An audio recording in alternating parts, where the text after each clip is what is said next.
大家好，天堂經典版就在5月27號更新後呢，推出了寶石研究家。大家討論的風向不外乎就是官方想借此回收遊戲內泛濫的寶石，還有龐大的金幣。畢竟我也想看看韓服玩家是不是也這麼認為。結果韓服玩家呢，居然也在罵這個寶石研究家，甚至韓服玩家還說這個活動就是工作室專屬的活動。作者說得很直接。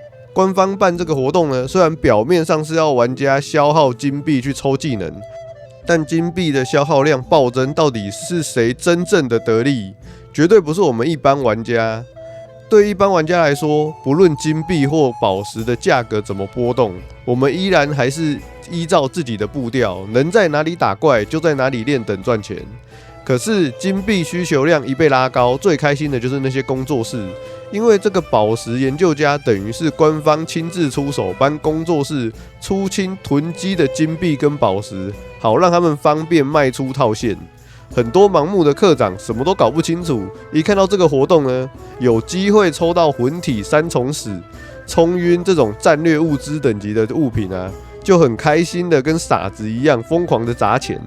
也有網友表示啦，沒錯，這個活動呢，就跟之前逼人24小時在線的黃金羽毛活動一模一樣，就是官方設計的機制，永遠都是讓那些工作室可以拿到最高效益的。看來恩熙割韭菜的操作，不是只有台灣人看破，連韓服玩家都覺得這根本是官方在給工作室送福利。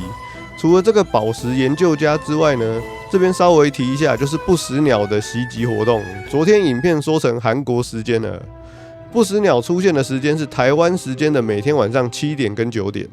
接着就是最近經典版玩家之間啊討論比較熱烈，就是更新速度的問題。有些人在講啊，以前要花2-3年才更新完的版本，現在怎麼經典版才2-3個月就全部出完了？以前橘子版啊，2000年12月更新龍之谷，2003年3月呢更新冰鏡湖，就是歐瑞的版本。在這個中間呢，一共經歷了27個月，也就是2年又3個月的時間。而我們的經典版呢，2026年2月上市的時候就是龍之谷版本，3月的時候更新水之都，就是海鷹版本。4月更新火龍窟，然後下周也就是6月直接更新歐瑞版本。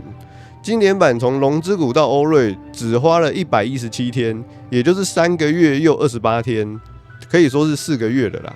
面對這種更新速度呢，有部分玩家抱怨跟不上，覺得官方在炒短線，更新太快。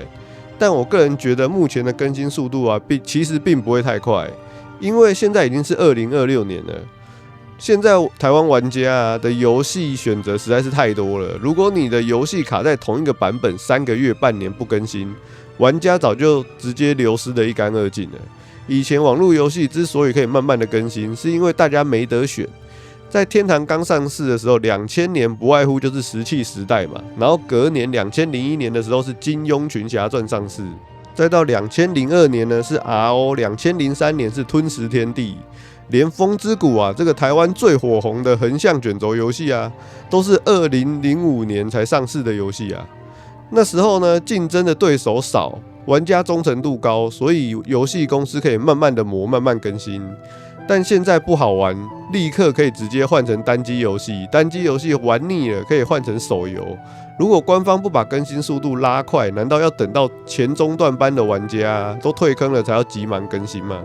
而且有網友說的不錯，以前更新慢是因為要從無到有開發新的版本內容，現在的經典版只是把現成的內容拿出來微調，耗費的時間跟成本根本跟以前不能比。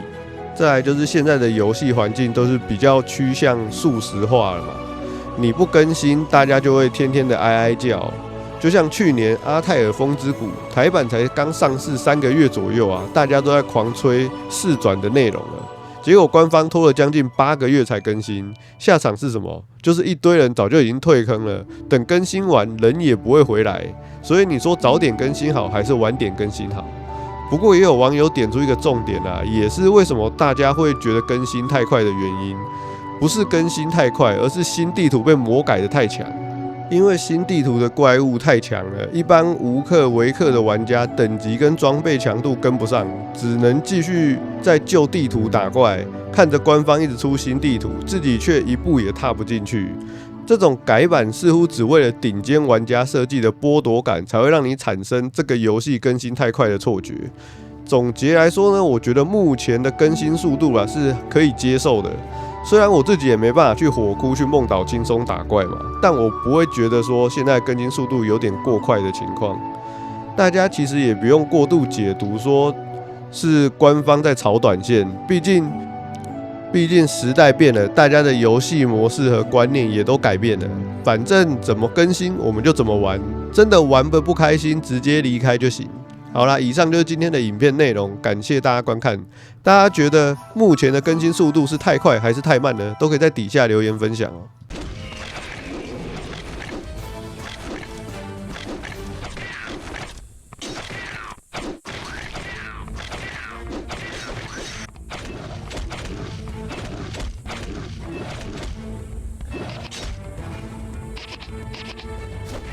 不要打我！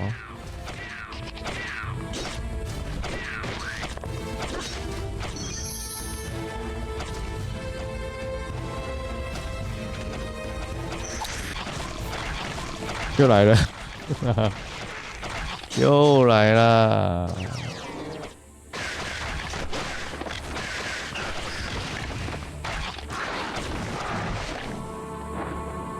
幹呢，不能这樣，不能那個。放不到啊！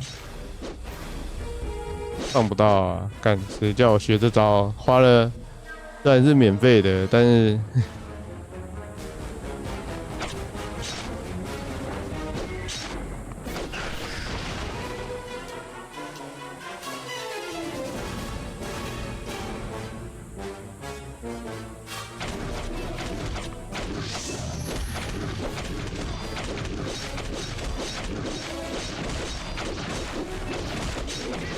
我看不到他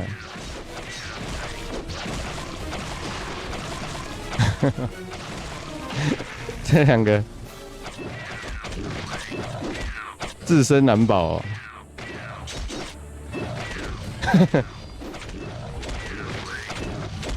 釋放元素，我是按地面障礙啦，我是按地面障礙就放不到哦。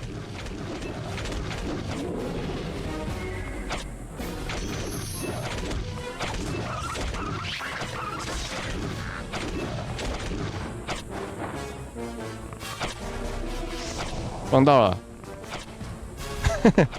放到了，快跑！那只騎士我就放不到啊。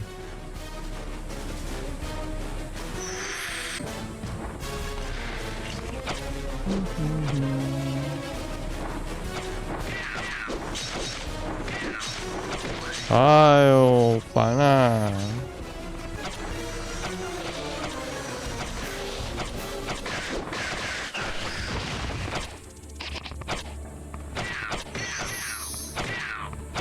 真的是他媽的練功機器耶！操！真的是練功機器耶。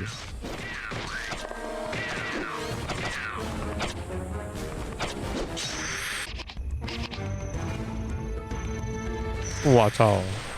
有沒有這麼多隻？邪惡蜥蜴加長者，有沒有這麼想讓我死？